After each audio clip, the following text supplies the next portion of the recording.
దేవతలు నిద్రలేస్తారంటే బ్రాహ్మీ ముహూర్తమునందు లేస్తారు, తెల్లవారుజామున 3 గంటల వేళ. దేవతలకి తెల్లవారుజాము వేళ అంటే అది పరమ పవిత్రమైనటువంటి కాలం. అందుకే ఉపనయనాలు, వివాహాలు, దేవతా ప్రతిష్టలు ఇవన్నీ ఉత్తరాయణ పుణ్యకాలంలో జరుగుతాయి. ఆ ఉత్తరాయణ పుణ్యకాలంలోకి సూర్యుడు ప్రవేశించగానే మజ్జనం దానికి ప్రాధాన్యత. సాధారణంగా స్నానం చేసేటప్పుడు ఏం చేస్తాం? చెంబుతో నీళ్లు తీసి తల మీద పోసుకుంటాం. మజ్జనం అంటే మునక వేయుట, తల మునిగేటట్టుగా స్నానం చేస్తారు. జీవనదులలో కానీ పుష్కరిణులలో కానీ స్నానం చేస్తూ ఉంటారు. తల ముంచి స్నానం చేస్తారు, దాన్ని మజ్జనం అంటారు. స్నానం చేసి దేవతా సంబంధంగా, పితృదేవతా సంబంధంగా, జీవ సంబంధంగా అభ్యున్నతిని కల్పించే కాలం.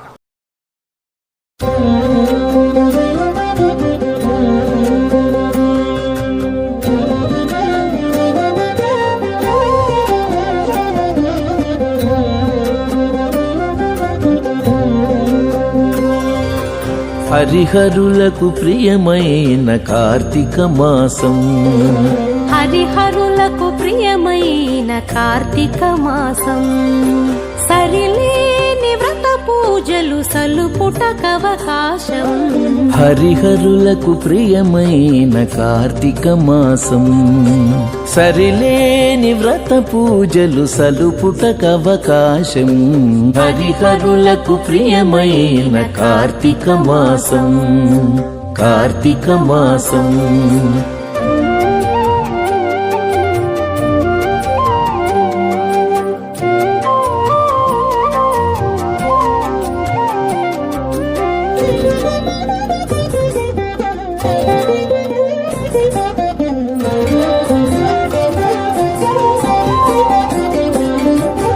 పవిత్రతకు మరో పేరు ప్రాత స్నానం. భవబంధము తొలగజేయు నందాదీపం. పవిత్రతకు మరో పేరు ప్రాత స్నానం. భవబంధము తొలగజేయు నందాదీపం. అశ్వమేధ ఫలమిచ్చే యథాశక్తి దానం. అశ్వమేధ ఫలమిచ్చే యథాశక్తి దానం. సువర్లోక ప్రాప్తినిచ్చు దామోదర వ్రతము. అశ్వమేధ ఫలమిచ్చే యథాశక్తి దానం. సువర్లోక ప్రాప్తినిచ్చు దామోదర వ్రతము.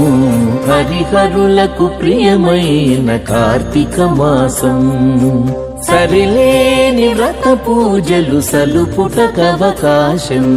హరిహరులకు ప్రియమైన కార్తీక మాసం, కార్తీక మాసం.